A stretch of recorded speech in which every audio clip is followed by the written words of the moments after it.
What is going on? I am Cole. Welcome back to my channel.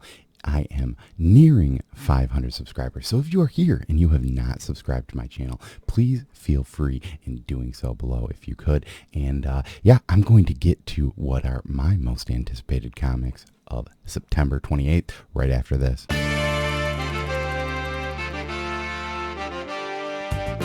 My most anticipated comics for September 28th, 2022. All right, so for those of you who have came here and watched me do this segment, one of the things I like to always lead with is that I always use a League of Comic Geeks to figure out what's coming out each week. They let you make a pull list on this website, but it just kind of shows you, everything. You can look through the week as things are coming out, and it just helps me at least get a feel for what books are coming out and lets me know, what I need to add and what I need to look for next week. So one of the reasons I like to lead with that is because sometimes you might get to the shop and you might say like, hey, Cole had recommended this book. And if it is not there, the reason why is because of something like this. I know for last week specifically, there were two books that were on my list, one of which was End After End #2, and one that was Hell is a Squared Circle #1, which is an Aftershock one-shot. Both of those books are coming out actually this week, but they both got pushed back, but that is why I had them on my list. All right, so as I mentioned before, one of the things that I'm really pushing forward to right now is going for 500 subscribers. I am getting close, and once I get to that threshold, I'm probably going to do some sort of a giveaway. So please, once again, if you are here and you have not subscribed, please do so if you feel so inclined.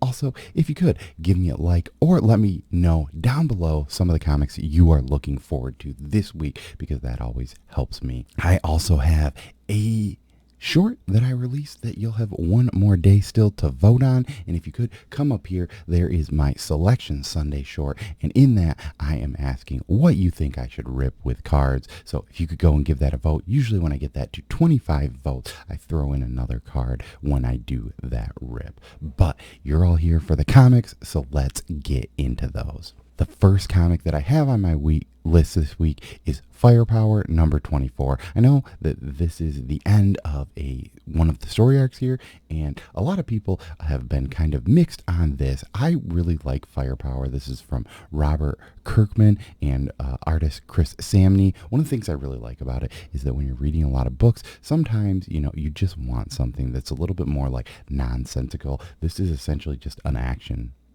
book. All it is a dude throwing some fireballs occasionally, a bunch of karate action, and, there's some family stuff, and there's some little bit of slice of life that also takes place in that, but this is a fairly quick read. The reason why I like it is it's just kind of one of those books that seems to be kind of a palate cleanser, right? You can just pick it up, read a few issues of it. It doesn't take a lot of time, and it's usually fun. I usually enjoy it. I know that there are some people that are like, it didn't really do too much, but in the same aspect, I think it's still been pretty fun for me, and it's one of the books that I'm actually just recently caught up on, so I'm excited to see how this arc ends. Next book up, we have The Nice House on the Lake #10. I'm, I think, an issue behind on Nice House on the Lake, but I am going to try and go and make sure that I read that. I have been loving The Nice House on the Lake. I think it's one of my favorite books that James Tynion has put out. The only thing that I would probably criticize this book with is that it has been very slow to come out. Like, it's not coming out on a normal schedule, and I know that it took a little bit of a hiatus, so it seems even weirder that it's kind of doing that, but I get it. James Tynion is a guy that is doing a ton of stuff, so that probably deals with some of this, but I think if you are into horror stuff, I would recommend checking out the first volume of The Nice House on the Lake. It kind of has this weird horror, but also kind of this sci-fi vibe to it that I've been really digging, and I think it's been one of his best books that he has came out with in a while. The next book up, we have John Clark's Something Juicy. This is from Black Caravan, which is an imprint of Scout. They do not even have a blurb on League of Comic Geeks for this book, but this is what the cover looks like. Black Caravan has normally been kind of this horror imprint for Scout, so I am definitely intrigued by this cover. It looks kind of creepy, kind of odd. What are they doing here? I don't really know, but this is a book that I think I'm going to pick up just for the cover alone, because I think it looks intriguing enough, especially with Halloween right around the corner. You cannot have too many good horror books.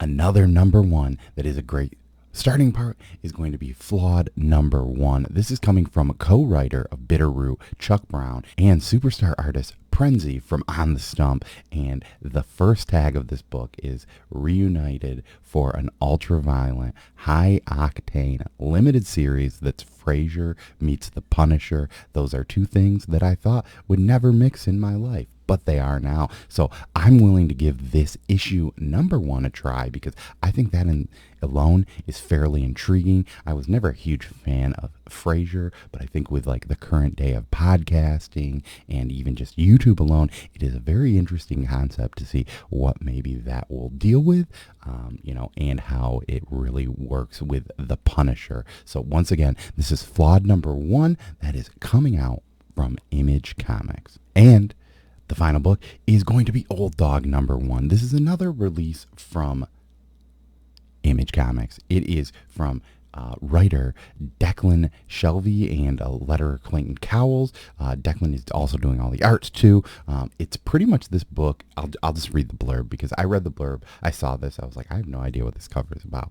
But it just says, Old Dog follows Jack Lynch, a once promised CIA operative on the eve of retirement. Looking back at a failed career, he is tasked with one final mission that goes horribly wrong. He wakes up years later to a changed world with even deeper change within him. When a shadowy group offers Lynch a second chance for life of adventure, he finds himself paired with the last person he could ever imagine. In order to adjust, this old dog will have to learn some new tricks. This kind of seems similar, just in that slight verb, to Heavy, and Heavy was a book that I really enjoyed too. So I think that this could maybe have some sort of a cool little twist. Who knows? I'm going to give it a try because, usually with Image Comics, you can't go wrong with getting a new number one, but that is Old Dog number one. Let me know what you think about that title. So another channel that I watch sometimes, going over what books they're pulling each week, similar to this segment, is Pull List Examiner. I'll have his information up here. He actually lives in the same state as me, which is kind of cool too.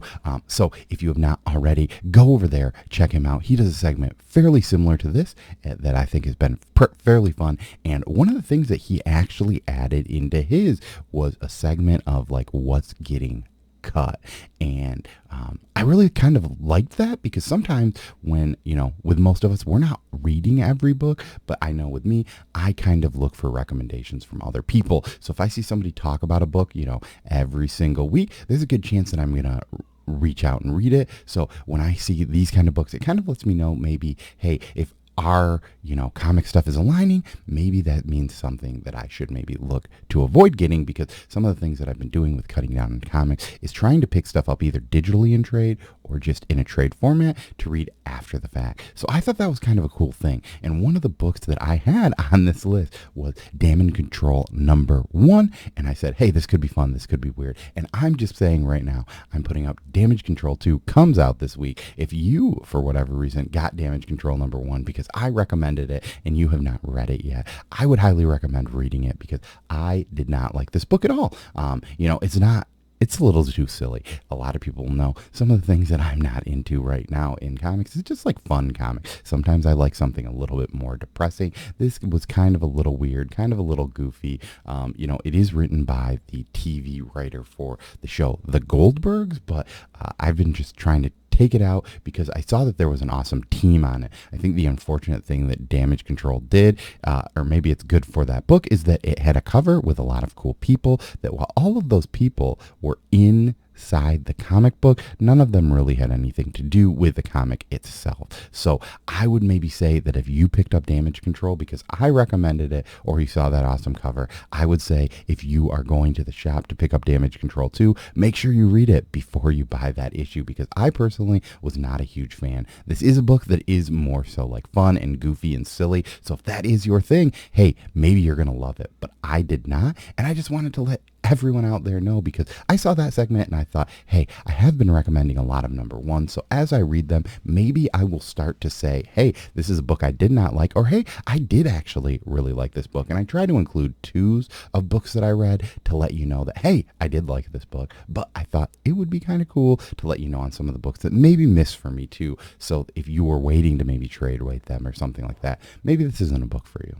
All right, and those are my books that I'm looking most forward to this week. So thank you all for stopping by and watching this video. I really love to bring this up and kind of talk about some of the comics I'm excited for and see too what you're excited for. Do you have a cover that you are just in love with? Let me know down below. Is there a book you think I missed or something you think I might like?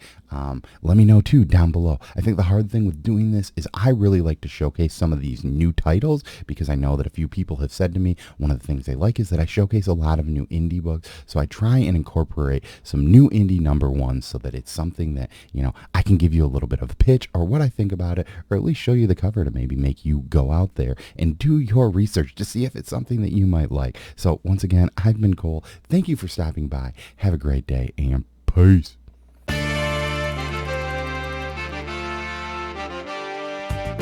My most anticipated comics for September 28th, 2022.